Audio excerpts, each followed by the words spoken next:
आप सभी का हमारे यूट्यूब चैनल आइडियल देव क्लासेस में स्वागत है। बच्चों, आज हम आपके लिए हिंदी का प्रोजेक्ट कार्य लेके आए हैं कि यह हिंदी का प्रोजेक्ट कार्य आपको कैसे करना है, आपको यह हम इस वीडियो के माध्यम से बताएंगे।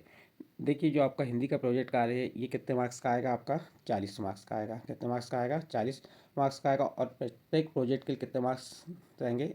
20 मार्क्स। यानी 2 प्रोजेक्ट आपको करना है तो 20-20 मार्क्स के 2 प्रोजेक्ट रहेंगे, तो ऐसे कितने मार्क्स मिल जाएंगे? आपके 40 मार्क्स। और आपके मेन एग्जाम में कितने मार्क्स के आएंगे? 60 मार्क्स। और ये 40 मार्क्स, कुल मिला के कितने मार्क्स होंगे? 100 मार्क्स। इसलिए आपको प्रोजेक्ट कार्य करना अनिवार्य है और यह प्रोजेक्ट कार्य आपको घर में या अपने शिक्षक या अपने दोस्त भाइयों की मदद से पूर्ण करना है। चलिए देखते हैं हम यहाँ पे विषय हिंदी कक्षा 6वीं 7वीं के लिए प्रोजेक्ट कार्य 1। तो प्रोजेक्ट 1 क्या कह रहा है? इसमें प्रश्न दिया है, मेला नाम सुनते ही आपके मन में कौन कौन सी चीज़ें आती हैं, उनकी सूची बनाइए। तो आप बता देंगे, मेला नाम सुनते ही हमारे मन में निम्न चीज़ें आती हैं, जैसे मिठाई की दुकान, खेल का सामान, खिलौने, झूला, कपड़े, पोस्टर इत्यादि चीज़ें हमारे मेला में दिखाई देती हैं। चलिए आगे चलते हैं। दूसरा पॉइंट क्या कह रहा है? आपके गांव या शहर अथवा आसपास में कौन सा मेला लगता है, उसके बारे में लिखिए। तो आप बता देंगे, हमारे गांव या शहर के आसपास में बड़ा महादेव, मठार देव, पचमढ़ी आदि मेले लगते हैं जो प्रत्येक वर्ष लगते हैं। तीसरा पॉइंट देखिए, क्या है प्रश्न? आपके गांव, शहर अथवा आसपास में मेला किस अवसर पर लगाया जाता है? अपने माता पिता या किसी अन्य से पता कीजिए और लिखिए। तो बता देंगे, हमारे गांव या शहर के आसपास में मेला महाशिवरात्रि के अवसर पर लगाया जाता है, होली के समय भी लगाया जाता है। तो इस प्रकार से आप जो भी जिस समय भी आपके गांव या शहर के आसपास मेला किस अवसर पर लगाया जाता है उसके बारे में बताना है यहाँ पे। नेक्स्ट, आप मेला देखने किसके साथ जाते हैं? प्रश्न चौथा क्या कह रहा है? आप मेला देखने किसके साथ जाते हैं? तो आप बता देंगे, हम मेला देखने अपने माता पिता, भाई बहन या अपने दोस्तों के साथ जाते हैं। नेक्स्ट 5वां पॉइंट देखिए, मेला देखने जाते समय कौन कौन सी सावधानियां रखनी चाहिए? तो आप बता देंगे यहाँ पे कि आपको मेला देखने जाना है तो कौन कौन सी सावधानियों की आवश्यकता है। तो हमने यहाँ बताया, मेला देखने जाते समय निम्नलिखित सावधानियां रखनी चाहिए। मेला देखने जाते समय हमें अपने साइड से जाना चाहिए। फिर दूसरा, मेले में हमें अपने माता पिता के साथ घूमना चाहिए। मेले में अधिक भीड़ भाड़ में नहीं जाना चाहिए। इस प्रकार ये 5वां पॉइंट कंप्लीट हुआ। इसके बाद नेक्स्ट है आपका अगला, क्या कह रहा है? देखे हुए मेले के आधार पर मेले का चित्र बनाइए। आपको क्या करना है, जो मेला देखा है वहाँ देखे हुए मेले के आधार पर मेले का चित्र बनाना है।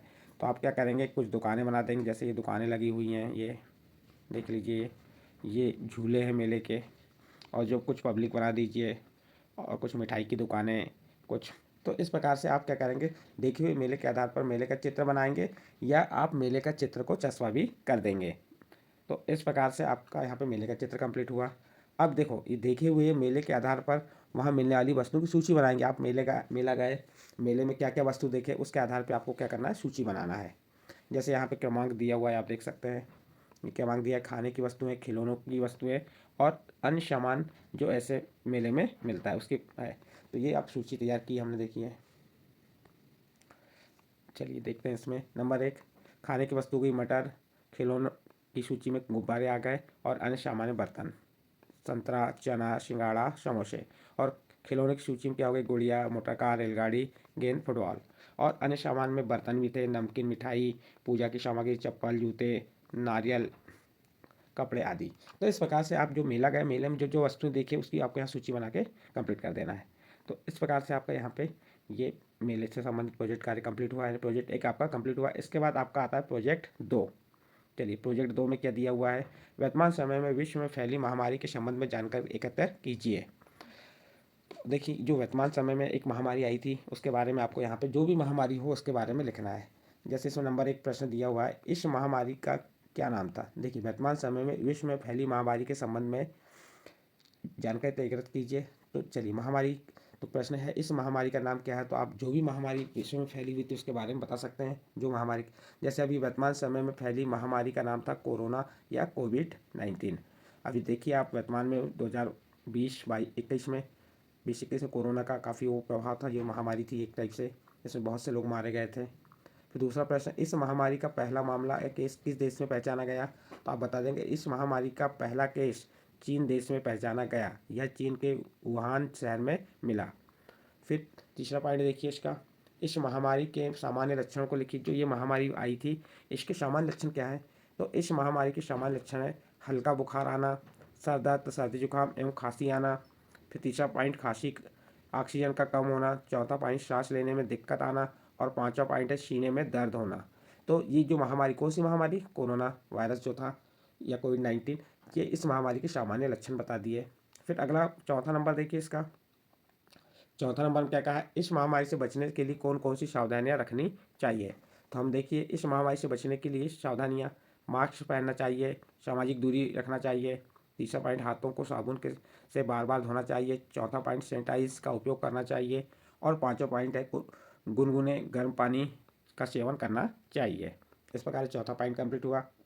इसका पाँचवा पॉइंट क्या कह रहा है, इस महामारी से बचाव हेतु कौन कौन से उपाय करने चाहिए। तो इस महामारी से बचाव हेतु निम्न उपाय करना चाहिए। सभी को मास्क का उपयोग करना चाहिए, समय समय पर सैनिटाइज का उपयोग करना चाहिए, सभी को एक दूसरे से 2 गज की दूरी रखना चाहिए।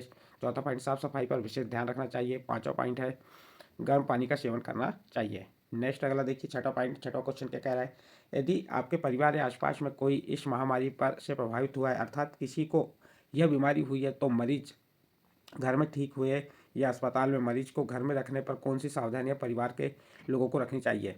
तो देखिए उत्तर में हम बता देंगे, निम्नलिखित सावधान रखनी चाहिए। नंबर 1, मरीज के लिए अलग से कमरे की व्यवस्था होनी चाहिए। नंबर 2, मास्क का नियमित उपयोग करना चाहिए। नंबर 3, मरीज द्वारा उपयोग की गई सामग्री से उपयोग नहीं करना चाहिए। मरीज द्वारा उपयोग की गई सामग्री से उपयोग नहीं करना चाहिए।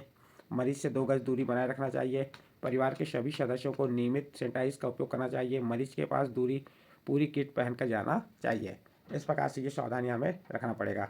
इस प्रकार आपका ये प्रोजेक्ट 2 यहाँ पे कंप्लीट होता है। हमने यहाँ पे आपको 3 प्रोजेक्ट बताए हैं, आपको 2 प्रोजेक्ट कार्य पूर्ण करना है, जो आपको उचित लगे वह पूर्ण कर लीजिए। देखिए प्रोजेक्ट कार्य 3 दिया हुआ है। ये यहाँ पे क्या दिया, चित्र पत्तों की सहायता से आकृति तैयार की गई है। क्या आप भी अपने आसपास के पत्तों की सहायता से ऐसी ही आकृतियाँ बना सकते हैं। तो ये कौन सा आपका प्रोजेक्ट कार्य 3, जो उचित लगे वही कार्य पूर्ण करें। देखिए इसका प्रश्न यहाँ पे है, आपने किस किस की आकृति बनाई है उसके बारे में लिखिए। तो हमने निम्न आकृतियाँ बनाई हैं। इन पत्तों से जो कौन कौन सी आकृतियाँ बना सकते हैं उसके बारे में आपको बताना है। क्या है यहाँ पे, चित्र में पत्तों की सहायता से आकृति तैयार की गई। क्या आप भी अपने आसपास पत्तों की सहायता से ऐसी ही आकृति बना सकते हैं, कोशिश कीजिए। पहला प्रश्न है, आपने किस किस की आकृति बनाई है, तो आप उत्तर बता देंगे। हमने निम्न आकृतियाँ बनाई है, हाथी, खरगोश, तोता, मछली। फिर अगला प्रश्न देखिए, इन आकृति में आपने कौन कौन से पौधों की पत्तियों का उपयोग किया है, उन पौधों के नाम लिखिए। तो इन आकृति को बनाने में हमने पीपल, बरगद, आम, केला, अशोक आदि पौधों की पत्तियों का उपयोग किया है। फिर तीसरा पॉइंट देखिए, इन पेड़ पर पर्यावरण को किस प्रकार शुद्ध रखते हैं, खोजो और लिखो। तो आप बता सकते हैं, पेड़ों से हमें ऑक्सीजन प्राप्त होती है, पेड़ पृथ्वी पर हरियाली बनाए रखते हैं, पेड़ पर्यावरण का संतुलन बनाए रखते हैं। चौथा पॉइंट, पेड़ पृथ्वी पर तापमान को बढ़ने से रोकते हैं। इस प्रकार प्रश्न नंबर 3 कंप्लीट हुआ। इसके बाद प्रश्न नंबर 4 में क्या कहा है, आपके द्वारा आसपास पाए जाने वाले पौधों को निम्नलिखित जानकारी सारणी में लिखिए। जो आपके आसपास जो पौधे पाए जाते हैं उनकी निम्नलिखित जानकारी इस सारणी में हमको बताना है। चलिए देखते हैं यहाँ पे क्या दिया हुआ है। पौधे के नाम दिए हुए हैं, ये क्रमांक दिया है, औषधि में उपयोग आने वाले पौधे, छायादार पौधे, जंगली पौधे, सजावट वाले पौधे। नंबर 1 देखिए क्या है, तुलसी। फिर छायादार पौधा कौन सा हो गया, बरगद। जंगली पौधे बांस और सजावट वाले पौधे गुलाब। इसी प्रकार ये आंवला, आम, सागौन, मनी प्लांट, नीम, जामुन, शीशम, गेंदा। तो जिसके नीचे जो कहा है उसी के नीचे लिखिए पौधे में उपयोग आने वाले पौधे, औषधि में उपयोग आने वाले। छायादार पौधे कौन से, तो यहाँ पे आपको लिख देना। जैसे औषधि में उपयोग आने वाला पौधा कौन सा हो गया, हल्दी। छायादार पौधे क्या हो गया, अशोक। जंगली पौधे बेल। और सजावट वाले पौधे क्या हो गए, ड्रैगन ट्री। इस प्रकार से आप यहाँ पे इस सारणी को पूर्ण कर सकते हैं। इसका नेक्स्ट 5वां प्रश्न है, उसने, इसने, वह, वो जैसे शब्द सर्वनाम कहलाते हैं। आपने इस गतिविधि को लिखते हुए जिन सर्वनाम को लिखा है उसे छाट कर लिखिए। मैं, तुम, आप, वे, हम, मैंने, यह आदि ये सर्वनाम हमने इस गतिविधि को पूर्ण करने में किए हैं। इस प्रकार बच्चों आपका ये प्रोजेक्ट 3 भी कंप्लीट हुआ। यहाँ पे आपको 3 प्रोजेक्ट कार्य बताए हैं। आपको जो 2 प्रोजेक्ट अच्छे लगे हों उन्हें लिख लीजिए, या तीनों प्रोजेक्ट लिख सकते हो, अच्छी बात है। यदि आपको हमारे द्वारा जो विषय हिंदी, ये कौन से विषय का था, विषय हिंदी का जो प्रोजेक्ट कार्य बताया ये अच्छा लगा हो तो आप हमारे चैनल आइडियल देव क्लासेस सब्सक्राइब कीजिए, लाइक कीजिए एवं अन्य ग्रुप में शेयर जरूर कीजिए।